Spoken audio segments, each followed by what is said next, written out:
Hi guys, so today I'm going to be doing a book review video. I usually do my book review videos in the other room, but the air conditioner's on and I don't feel like turning it off because it's hot. So these books for this book review video aren't really that great, just up front.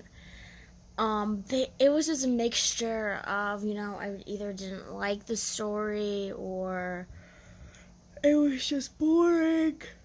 So let's get started with this one. This is a Virgin River novel. It's Temptation Ridge. It's by Robyn Carr, and this is what it looks like. And these books are kind of in the same genre as Chesapeake Shore novels and the Cedar Cove books. It's about this place called Virgin River, where these people, I guess, who came there are virgins and stuff like that. And it's like a couple stories combined, but the one story was about this woman who lost her virginity to this guy, and she wants to be with him forever, but this guy has like this bad reputation of being with like all these different women, and he doesn't want to stay with one person for the rest of his life, that kind of relationship. So she has to figure out if that's who she wants to be with or not, and if he wants the same thing. And another one is about another woman who got pregnant by her ex, who got pregnant from a one-night stand she had with somebody while she was going through a divorce from her famous rock star husband. And that's about the only two stories that were really like the main kind of stories in this book.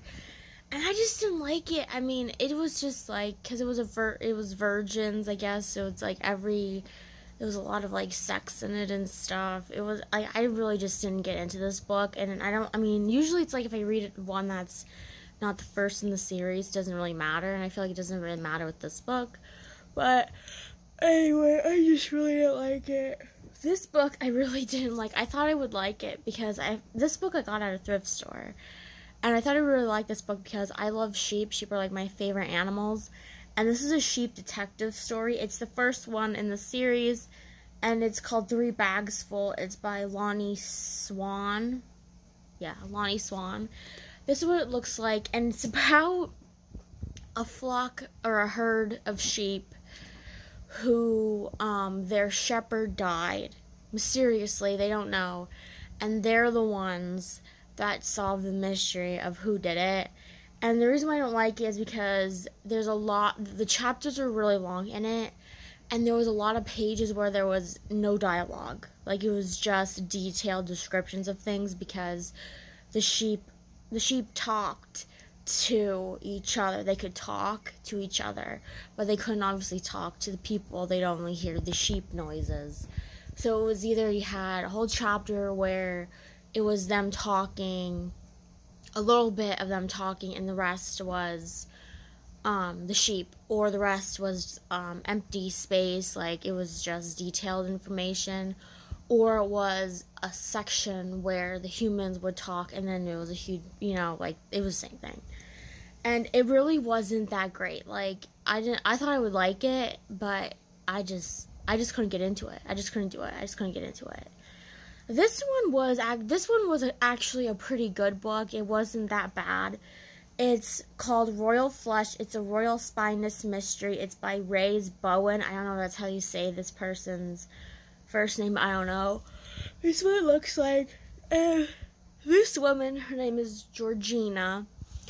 She is like 39th in line for the throne of England, and her grandmother was the daughter to Queen Victoria's last daughter that she had, and that's why she's in line for the throne. And it's she gets caught up in this thing where she was supposed to be like an escort, and it causes all this drama. So she's going away to her Scottish castle to be with some family and stuff, but here these things are happening to the Prince of Wales. This takes place in the 1930s, and she has to figure out why all these horrible things are happening to the Prince of Wales. And it was a really shocking ending, to be honest. Like, I really thought it was one person, because usually sometimes with these, you can tell who did it before they, say it. But you want to read the rest of the book. I think, oh yeah, I showed you. This is what it looks like anyway.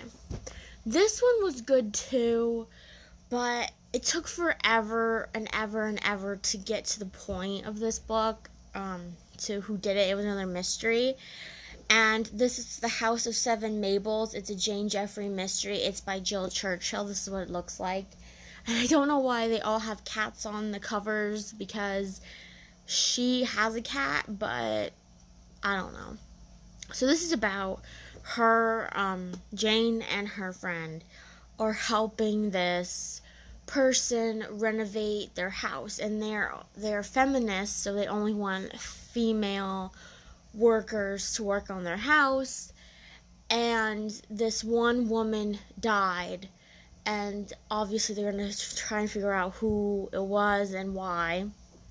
And the person who did it wasn't a surprise who did it, so but this one, it was good. Like, I liked it. It was a small book, but it wasn't that great of a book. Sorry, I took a nap, but I'm still tired. This is a Janet Evanovich, Stephanie Plum novel. It's To the Nines. This is the last one I have of these books. I really didn't get into this series. Like, it's one of those series where I wanted to get into it, but I never did. It's like one of those things where I'm like, why do people like this series? Like, I don't get it. So this is what it looks like. And it was about, obviously, Stephanie. She's a bail bondswoman. Like, if you go over your bond or you don't show up for your bond hearing or whatever, she comes and finds you and stuff like that. And it's about, this guy dies that was like a foreign person who was here on a work visa, and he was supposed to leave, but he died.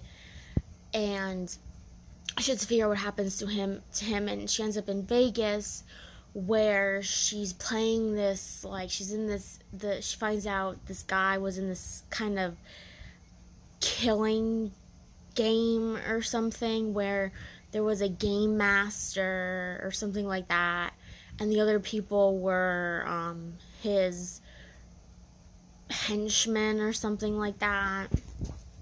This one was a Harlequin book. Now, I got this last year around Christmas time, and there's Christmas in it, but it's not throughout the whole book. And this is called The Texas Cowboys Quadruplets. It's by Cathy, Gillen, Thacker, and this is what it looks like. And it's about this woman who is a single mom, and she inherits a company from her dad, and she has four baby boys, four quadruplet boys. And this guy is trying to help her out because they used to date and they used to be married, but obviously didn't work out. And he's trying to help her out, so she will sign over her company to his and stuff like that. And she doesn't want to do it because it was her dad's store, but her dad told the guy that he wanted her to sell it to him or whatever. It was a nice little story. It was okay. Like, it's a Harlequin book, so like sometimes it's a hit or miss with them, but it was an okay book.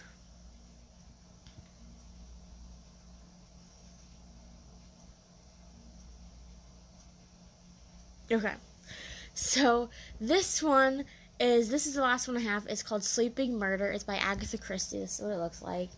And it's about this woman who comes to England to find a house for her and her husband. They're newlyweds. And I don't forget why he wasn't there. I don't know why, but they find this house where she thinks it's haunted. And here it was a house that she remembers living in as little girl with her dad before things happened with her family. So it's kind of like she's remembering all this stuff, and then she remembers something happened in the house that was really bad, and she's trying to figure out what it was because it affected her dad. Like, somebody thought her dad did this, so she had to figure out who did it. And Miss Marple's in it. It doesn't say in Oh, it says on the back. It doesn't say on the front that it's a Miss Marple mystery, but on the back right here it does. And I never even took any notice until I just said that it doesn't say that on the cover. So those were my 7 books for this book review video. Hope you guys have a wonderful day, and see you guys next time with another video.